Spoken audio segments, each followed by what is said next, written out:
in your role, what do you hear about why some of these kits don't get tested?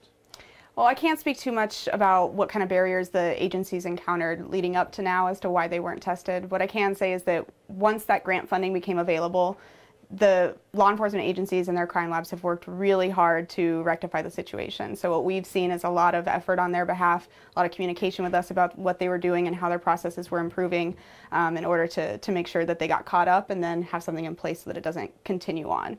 So as an agency, we're really grateful to see the work that they've put in so far. What sort of reactions have you heard from the victims to know there's a greater assurance the kit's going to get checked? Well, SACASA, our main focus when our advocates and our forensic nurses go in and talk to them about their options, our primary concern for them is their physical and their mental and their emotional well-being. So our primary focus isn't necessarily the forensic collection. We talk about, how the exam can benefit them in making sure that they're medically stable, and then talk about the forensic collection secondary. So our focus isn't necessarily on that initially, but typically speaking, the survivors are obviously a little more at ease, knowing that if they do make the decision to give their evidence for collection, that something could be done about it. To some degree, is the collection process sort of a trauma on top of a trauma?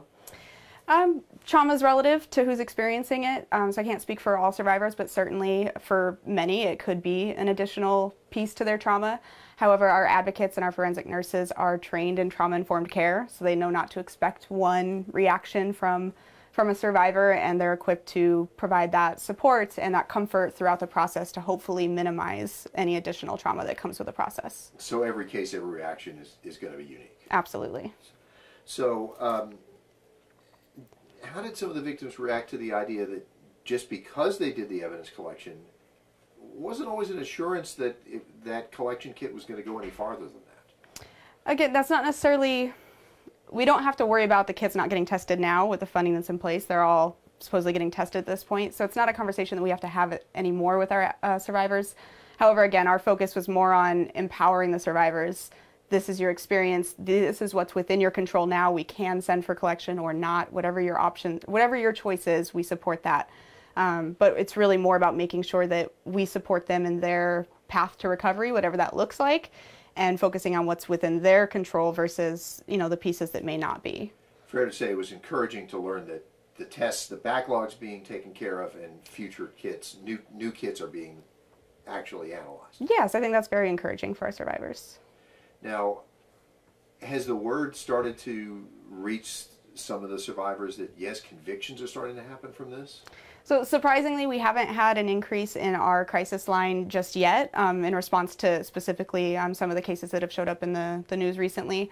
But we do expect that tends to happen when there's some coverage about these types of hits happening. We do see an increase in our calls, but that hasn't happened just yet. People who may call and say, is there anything new in my case? Right. Well, or anything. New reports altogether. Both. Our crisis line handles both types of calls, so it's survivors who are inspired by what they've seen in the news to now make a report about something that's happened years ago. It could be brand new reports, but it could be somebody who's saying, yes, you know what, I just want to follow up based on what I've seen in the news. I'm kind of interested in seeing where my case is at now. So, a variety. A bit of a long shot question. Do you happen to know anybody whose case was solved? And I know you'd have to be confidential about name and such. Right. We haven't come across any. That would be a better question for the county attorney's office. Once they get hits, they're typically the ones that are making contact. Since our advocates are more crisis response, it happens to be in the moment. So we don't get a lot of that follow-up. I mean, are some of the victims, I think I sort of asked this before, shocked at the idea that maybe the kit wouldn't get tested? For the way it was before?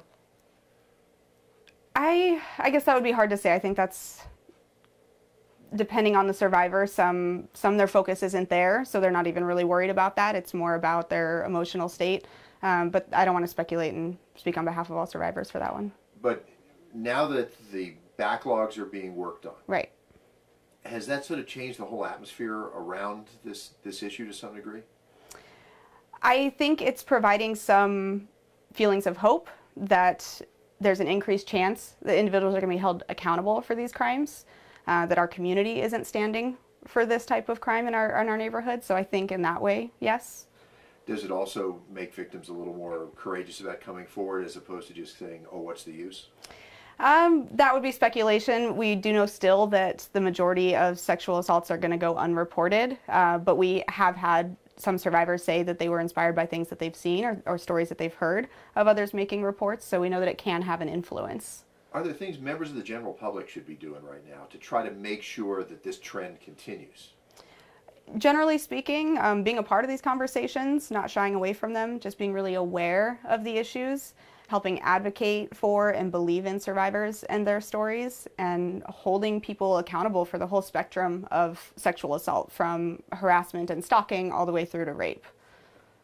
All right. I think that's probably going to do it, but is there anything else you feel you want to add? I mean, you have a perspective completely different than what we're bringing in. Not necessarily. Like I said, we're really grateful for the hard work that law enforcement agencies are putting in now.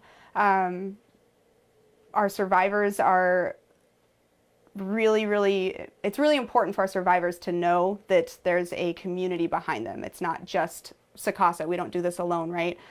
So to have law enforcement working so hard on their end of things is of course just really meaningful. But no, I think that's really it.